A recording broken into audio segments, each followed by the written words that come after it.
तो यानी कि कहा जाए कि अब से कुछ देर के बाद में जो बैठक होगी उससे बहुत कुछ अच्छा निकलकर सामने आ सकता है, लेकिन ये पूरी प्रक्रिया क्या होगी और ये जो एक तरह से अगर परमिशन मिलती है तो आगे कैसे आम लोगों को भी वैक्सीन मिल सकेगी या इससे जुड़ी हुई जो तमाम जानकारियां ये हम जानेंगे। हमारे साथ में खास पैनल मौजूद है। डॉक्टर स्वाति माहेश्वरी जो कि हेल्थ एक्सपर्ट है हमारे साथ में मौजूद हैं, डॉक्टर अनिल गोयल पूर्व सचिव आईएमए के हमारे साथ में मौजूद हैं। आप दोनों का स्वागत है। और राहुल डबास भी मेरे सहयोगी हमारे साथ में जुड़ रहे हैं, जो राहुल हमें तमाम जानकारियां दे, हम चर्चा करें, जाने। लेकिन उसके पहले कुछ खास बातें आपको जानना जरूरी है। दरअसल वैक्सीन से जुड़ी हुई अगर भारत की बात करें तो क्या स्थिति है, भारत में वैक्सीन आखिर रेस में कहां पर है, जरा ये आपको बताते हैं। दरअसल वैक्सीन कोविशील्ड की बात करें तो फिलहाल इसका जो ट्रायल है 3rd फेज में चल रहा है। इसकी कीमत जो है पर डोज 222 रुपए की है और इसकी स्टोरेज की 208 डिग्री तापमान तक इसको स्टोर करके रखा जा सकता है। कोवैक्सीन का भी ट्रायल 3rd फेज में है, लेकिन इसकी कीमत 300 से 400 रुपए है, यानी कोविशील्ड से थोड़ी ज्यादा। हालांकि स्टोरेज का जो तापमान है वो 2 से 8 डिग्री टेम्परेचर तक ही रहेगा। अब अगर ज़िंकोविड की अगर बात करें तो इसका भी 3rd स्टेज पर ही इसका ट्रायल चल रहा है। वहीं फाइजर का भी 4th स्टेज में है, लेकिन इसकी कीमत काफी ज्यादा है, 1450 इसकी कीमत है पर डोज की और -70 डिग्री तक इसका स्टोरेज है। तो इन सब में अगर हम एक तरह से कंपेयर करें तो ये कहा जाए कि कोविशील्ड इसमें सबसे मुफीद बैठती है। मॉडर्ना वैक्सीन की बात करें तो 3rd फेज में इसका ट्रायल है और इसकी कीमत पर डोज 4000 के ऊपर है और स्टोरेज भी इसका -20 डिग्री तक जाता है। यानी कि ये वो वैक्सीन है भारत में जिन पर अभी रिसर्च हो रही है। इसके अलावा अगर स्पुतनिक वी की बात करें तो 3rd फेज में ट्रायल इसका चल रहा है, 740 रुपए प्रति डोज इसकी है, -18 डिग्री तक इसका स्टोरेज तापमान जाता है। इसी बीच एक बड़ी खबर हम आपको ये भी बताते चले, दरअसल कोरोना वैक्सीन को लेकर बैठक जो है वो शुरू हो चुकी है। एक्सपर्ट कमेटी की बैठक शुरू हो चुकी है दिल्ली में। एक्सपर्ट कमेटी वैक्सीन पर मंथन कर रही है। वैक्सीन को इमरजेंसी अप्रूवल आज मिल सकता है। दरअसल जिस तरह से हाल ही में एक बैठक हुई थी, लेकिन उस समय जिस तरह से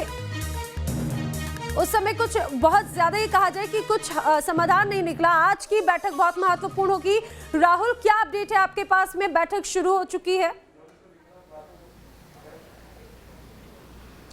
नैना, बैठक शुरू हो चुकी है। एफडीआई का जो भवन है वहां पर औपचारिक रूप से बैठक चल रही है, यानी फूड एंड ड्रग्स अथॉरिटी का भवन।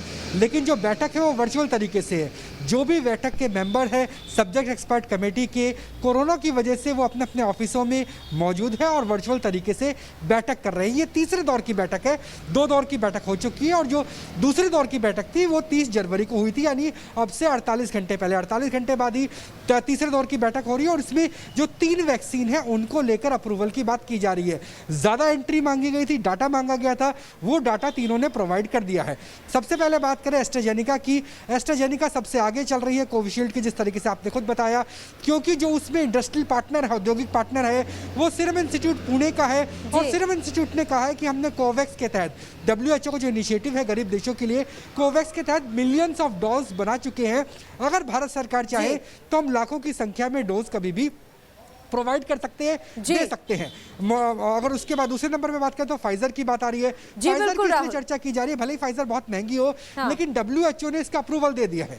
बिल्कुल, यानी कि अप्रूवल तो मिल गया है। राहुल, मैं आपका दोबारा रुक करूंगी, लेकिन डॉक्टर अनिल गोयल से हम जान लेते हैं दरअसल आज जो पूरी बैठक है उसके क्या मायने हैं, आज किस तरह से एक अच्छी खबर इस बैठक के बाद में मिल सकती है सर, क्योंकि बहुत समय से अब इंतजार किया जा रहा है। आज इस बैठक के बाद में कहा जाए कि वो इंतजार खत्म हो सकता है एक अच्छी खबर के साथ, एक अच्छी जानकारी के साथ।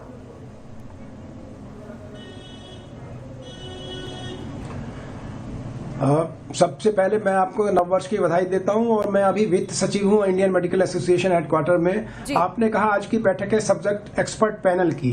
इसका मतलब ये होता है कि ये जो डेटा दिया है उसका साइंटिफिक एविडेंस दिया है कंपनीज ने, खासतौर से कोविशील्ड या कोवैक्सीन ने, उसका वो असेस करेंगे सेफ्टी और एफिकेसी पैरामीटर्स पर। अगर वो समझेंगे कि ये सेफ है और इफेक्टिव है और इसके ज्यादा साइड इफेक्ट्स नहीं है जो अभी तक वो साइंटिफिक डेटा मिला है, तो इसको अप्रूवल आज मिल सकता है। या वो कुछ और भी डाटा मांग सकते हैं, जैसा कि पिछले दिनों भी आया कि ये और डेटा मांग सकते हैं। अगर ये आज अप्रूवल देते हैं तो ये फिर ड्रग कंट्रोलर ऑफ इंडिया को इनके अप्रूवल जाएगा।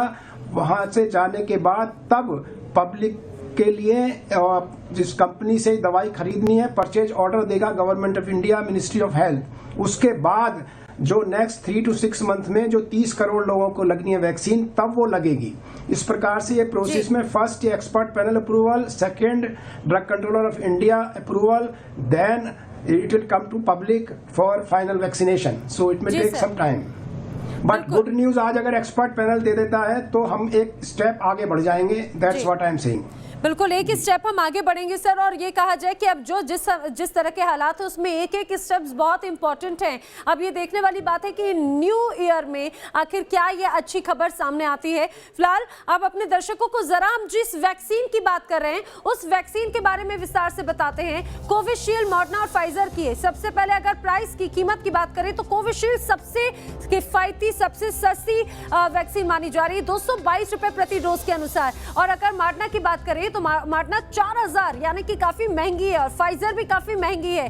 कोविशील्ड, मॉडर्ना और फाइजर, इन तीनों वैक्सीन में अगर कंपेयर किया जाए तो सबसे सस्ती कोविशील्ड जो सीरम इंस्टीट्यूट तैयार कर रही है। और कोविशील्ड की अगर हम बात करें तो प्रोटीन आधारित है, मॉडर्ना की बात करें तो आरएनए डीएनए आधारित है, और अगर फाइजर की बात करें तो वो भी आरएनए डीएनए आधारित ये वैक्सीन है।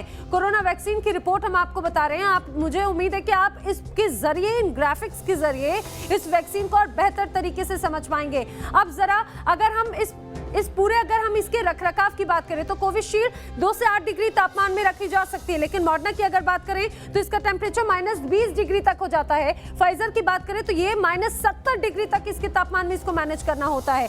यानी कि ये पूरी एक तरह से कोरोना की आपने रिपोर्ट देखी। हमारे साथ में डॉक्टर स्वाति महेश्वरी भी मौजूद है। डॉक्टर स्वाति, इतने समय से कोरोना को लेकर लगातार वैक्सीन का इंतजार किया जा रहा था। ये कहा जाए कि भाई नए साल के साथ में एक अच्छी खबर शायद आज मिल सकती है। कितना इंपॉर्टेंट मानती हैं जो एक आंकड़े हैं, उन आंकड़ों के साथ में अगर आज ये वैक्सीन को अप्रूवल मिल जाती है तो? चलिए स्वाति जी से हम दोबारा संपर्क करेंगे, उनसे जानने की कोशिश करेंगे।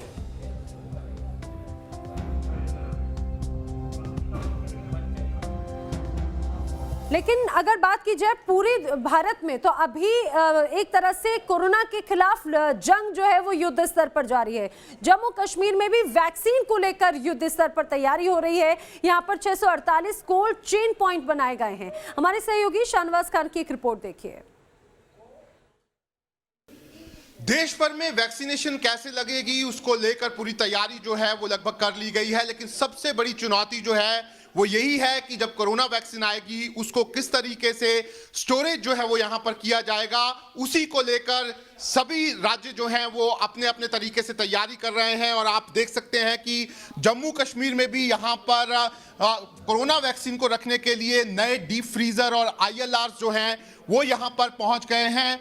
ये जो आप डीप फ्रीजर देख रहे हैं इसमें -15 से लेकर -25 टेम्परेचर जो है वो मेंटेन यहाँ पर रहता है। और अगर कोरोना वायरस की वैक्सीन जो है उसमें इतने टेम्परेचर की ज़रूरत पड़ी तो इस डीप फ्रीज़र में उसको यहाँ पर रखा जाएगा।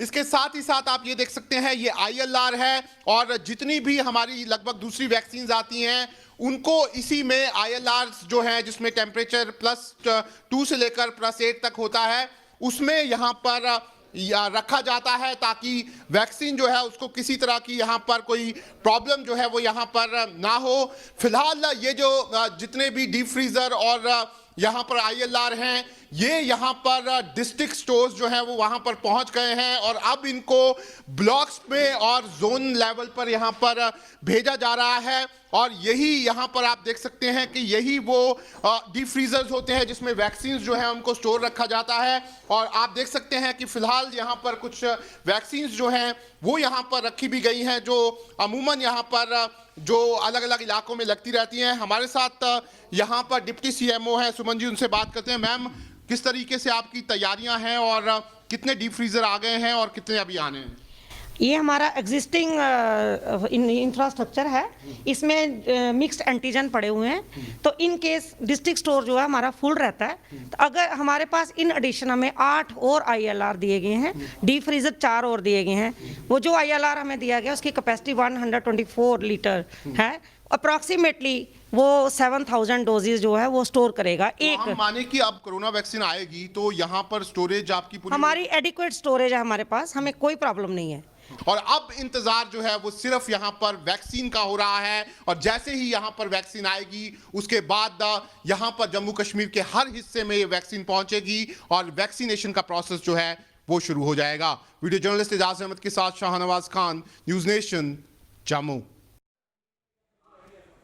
तो देखा आपने ये एक्सक्लूसिव रिपोर्ट हमारे सहयोगी शाहनवाज आपको बता रहे हैं कि आखिर किस तरह से पूरा फ्रीजिंग सिस्टम है, सबसे इंपॉर्टेंट फ्रीजिंग सिस्टम, क्योंकि इसी के जरिए जो वैक्सीन है इसको स्टोर करके रखा जा सकता है। हमारे साथ में खास पैनल तो मौजूद है, डॉक्टर स्वाति महेश्वरी हमारे साथ में मौजूद है। डॉक्टर स्वाति, मैं आपसे यही जानना चाह रही थी कि एक लंबा इंतजार, जिस तरह से कोरोना के केसेस थे, आज उम्मीद की जा रही है कि इस नए साल के साथ में एक गुड न्यूज वैक्सीन को लेकर मिल जाए। बिल्कुल नैना, सबसे पहले आपको और न्यूज़ नेशन के सभी दर्शकों को नए साल की बहुत बहुत शुभकामनाएं। और आज ये नए साल का आगाज इस बहुत अच्छी खबर के साथ, शानदार खबर के साथ हो सकता है कि भारत को अब ये तोहफा मिल जाए वैक्सीन का। और जिस तरह से हम देख भी रहे हैं कि एस्ट्राजेनेका की वैक्सीन को अब यूके से अप्रूवल मिल गया, भारत में भी आज कमेटी बैठी है और वो पूरे सभी जो पेपर्स हैं उनका आकलन कर रही है। तो पूरी उम्मीद है कि ये वैक्सीन खरी उतरेगी। और सीरम इंस्टीट्यूट ऑफ पुणे का पहले भी प्रधानमंत्री जी भी दौरा कर चुके हैं, आप देख चुके हैं, तो वो पहले ही जायजा भी ले चुके हैं जिस तरह से तैयारियां चल रही हैं। और अब पूरी तैयारी है स्टेट, और अब कल तो सारे स्टेट्स में ड्राई रन होने जा रहा है वैक्सीन को लेकर के कि किस तरह से इसका रोल आउट पूरे भारत में होगा। तो ये बहुत बड़ी खबर है। और जिस तरह से लेकिन प्रधानमंत्री जी ने बोला है कि दवाई भी कड़ाई भी, तो बिल्कुल, और यही दवाई और कड़ाई दोनों का ध्यान रखना भी होगा स्वाति जी। और उम्मीद है कि आज जब 12:30 बजे जब ये बैठक होगी तो कुछ अच्छा ही निकलकर सामने आएगा। अनिल जी और स्वाति जी, आप हमारे साथ जुड़े, आपका शुक्रिया। राहुल, आपसे भी फिलहाल अपडेट लेते रहेंगे, जानकारी के लिए शुक्रिया। लेकिन फिलहाल अभी रुक करेंगे प्रधानमंत्री नरेंद्र मोदी का, जो लाइट हाउस स्कीम के बारे में जानकारी भी दे रहे हैं, बता रहे, संबोधित कर रहे हैं। कुछ नयापन जोड़ेंगे और सचमुच में देश एक नई दिशा में तेज गति से आगे बढ़ेगा। इसी के साथ साथ घर बनाने से जुड़े लोगों को नई टेक्नोलॉजी से जुड़ी स्किल अपग्रेड करने के लिए सर्टिफिकेट कोर्स भी शुरू किया जा रहा है। ये बहुत बड़ा काम है। हमने इसके साथ human resource development, skill development, इसको साइमल्टेनियस शुरू किया है। ऑनलाइन आप पढ़ सकते हैं, इस नई टेक्नोलॉजी को समझ सकते हैं, आप एग्जाम दे करके सर्टिफिकेट प्राप्त कर सकते हैं।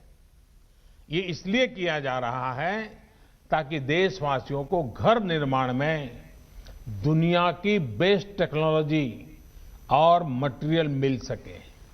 साथियों, देश में ही आधुनिक हाउसिंग टेक्नोलॉजी से जुड़ी रिसर्च और स्टार्टअप्स को प्रमोट करने के लिए आशा इंडिया प्रोग्राम चलाया जा रहा है।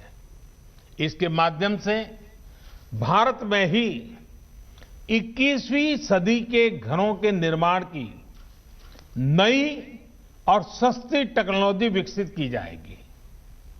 इस अभियान के तहत 5 सर्वश्रेष्ठ तकनीकों को चयन भी किया गया है। अभी मुझे बेहतरीन कंस्ट्रक्शन टेक्नोलॉजी पर आधारित किताब और ऑनलाइन सर्टिफिकेट कोर्स नवरीति, इससे जुड़ी पुस्तकों के विमोचन का भी अवसर मिला। इनसे जुड़ी सभी साथियों को भी इस एक प्रकार से होलिस्टिक अप्रोच के लिए मैं सभी साथियों को बहुत बहुत बधाई देता हूं। साथियों, शहर में रहने वाले गरीब हो या फिर मध्यम वर्ग के, उन सब से और इन सब का एक सबसे बड़ा सपना क्या होता है? हर किसी का सपना होता है अपना घर। किसी को भी पूछिए, उसके मन में होता है भाई ये घर बना ले, बच्चों को जिंदगी अच्छी चली जाएगी। वो घर जिसमें उनकी खुशियां जुड़ी होती हैं, सुख दुख जुड़े होते हैं, बच्चों की परवरिश जुड़ी होती है, मुश्किल के समय एक गारंटी भी जुड़ी होती है कि चलो कुछ नहीं है तो ये अपना घर तो है ही है। लेकिन बीते वर्षों में अपने घर को लेकर लोगों का भरोसा टूटता जा रहा था। जीवन भर की पूंजी लगाकर घर खरीद तो लिया, पैसे तो जमा कर दिए, लेकिन घर कागज पर ही रहता था। घर मिल जाएगा इसका भरोसा नहीं रह गया था। कमाई होने के बावजूद भी अपनी जरूरत भर का घर खरीद पाएंगे, इसका भरोसा भी डगमगा गया था। वजह क्योंकि कीमतें इतनी ज्यादा हो गई थी। एक और भरोसा जो टूट गया था वो ये कि क्या कानून हमारे साथ देगा कि नहीं देगा। अगर बिल्डर के साथ कोई झगड़ा हो गया, मुसीबत आ गई, तो ये भी एक चिंता का विषय था। हाउसिंग सेक्टर की ये स्थिति हो गई थी कि किसी गड़बड़ी की स्थिति में सामान्य व्यक्ति को ये भरोसा ही नहीं था कि कानून उसके साथ खड़ा होगा।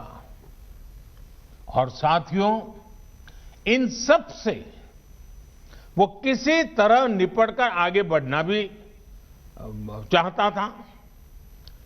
तो बैंक की ऊंची ब्याज, कर्ज मिलने में होने वाली मुश्किलें उसके और इन सपनों को फिर एक बार नीचे पस्त कर देती थी।